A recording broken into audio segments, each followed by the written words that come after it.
Hello again. Well, today is the start of the fifth week of the legislative session. This is February 13th through 17th. So I serve on the Education Committee, and last week we heard from a couple school districts, Copper Center and also the Matsu School District, and they gave us phenomenal presentations. You know, we're always talking about education funding, and what these two districts are doing is innovating within the budget they have. In fact, one of the things we heard from the Copper Center School District was that the innovations they're doing, they are actually making available to other school districts as well at no cost, because they understand the importance of collaboration and the different school districts helping themselves. Just to remind you, you may have forgotten that there are actually 54 school districts in our state.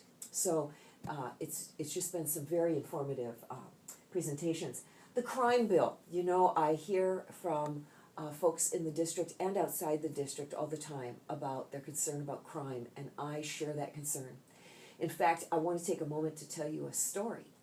One of the senators here, Senator Gary Stevens, represents the island of Kodiak, also part of the Kenai, and also the lower half of the Kenai Peninsula. So while he's here, Senator Stevens moves here to Juneau, just like the rest of us do. His wife comes with him for most of that time. And a couple weeks ago, while they were here, their home in Kodiak was broken into. Her heirloom jewelry was stolen, things that cannot be replaced, as well as other items, high-end cameras. But that wasn't all. Not only were things stolen, but there was vandalism to the home. Things in the home were just blatantly destroyed. It was really heartbreaking. The police on Kodiak told Senator Stevens that most likely the stolen items were immediately put on a plane and flown to Anchorage. From there, who knows where they went? They may have even gone on another plane to Seattle.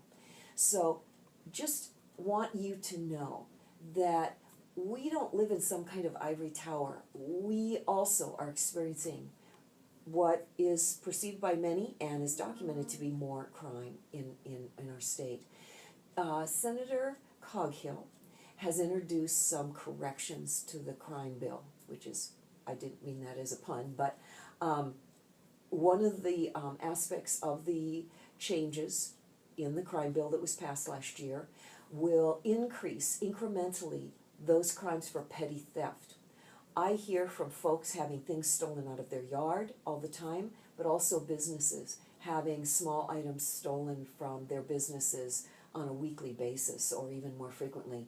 So the corrections, the adjustments in the crime bill will increment up the penalties for those kinds of petty crimes. Permanent fund dividend bills.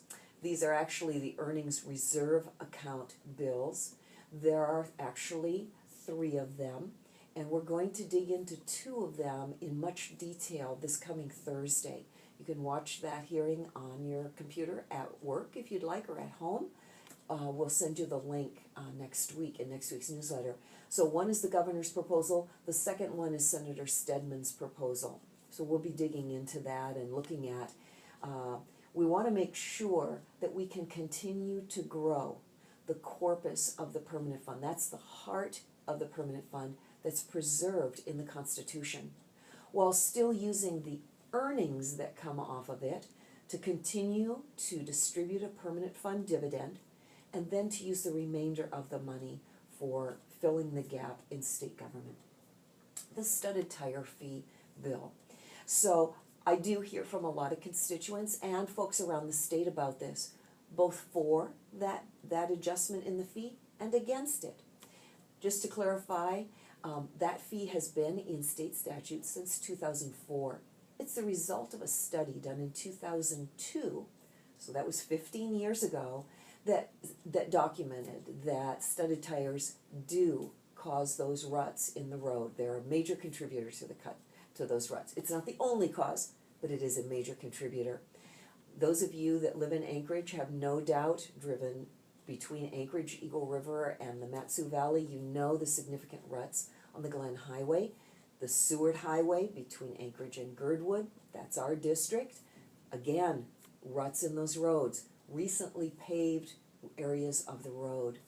So we have new technology tires now that don't require the studs and provide equal or better traction in almost all driving conditions.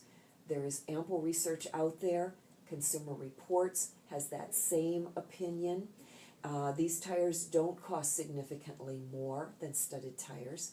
And so it's the bill, which increases the fee for people who choose to use studded tires, simply helps cover the rebuilding of the roads that needs to be done. The Department of Transportation has informed me that it costs approximately $1 million a mile to reconstruct the road that has been damaged by the studded tires.